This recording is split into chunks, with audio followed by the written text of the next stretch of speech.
Günleri parkur yaparak oyunun sonunu getirdik. O çık ne olur? Arkadaşlar şeydi YouTube'a koymak istəyirəm. Bizimcə beğeni gəlsə çox şey olar. İnşallah beğeni gələr. Mən güvənirəm sizə. Yani beğenme de gelmese, abone olun hiç olmasa, bakın da ne olursunuz.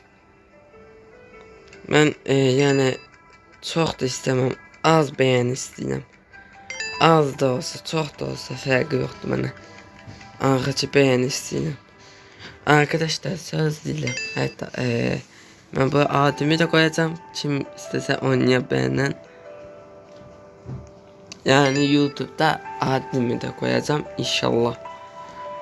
Onlar Roblox, Minecraft, PUBG ve ise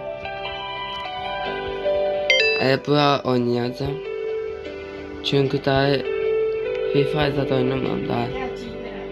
Üzülü sayılır. Zaten o oynayacağım bir de yani çok daha FIFA zaten oynamayacağım. Neyse arkadaşlar bu anda çetin bir videonun sonuna gelelim. Yani abone olmayı, video atmayı unutmayın. Ben kaçar.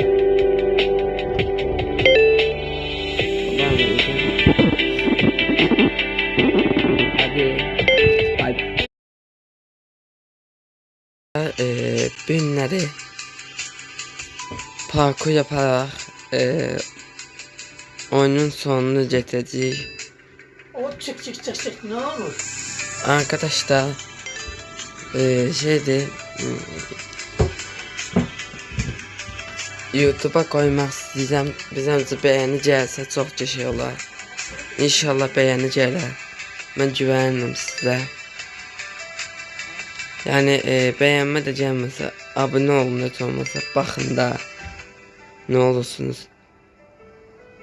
Ben yani çok da istemem, az beğeni istəyirəm. Az da olsa, çok da olsa farkı yoktu bana. Ağaçı beğeni istəyirəm. Arkadaşlar söz dilem. Hatta ben bu adımı da koyacağım. Kim istese oynayabilir. Yani YouTube'da adımı da koyacağım inşallah. Onlar Roblox, Minecraft, PUBG ve ise bura oynayacağım.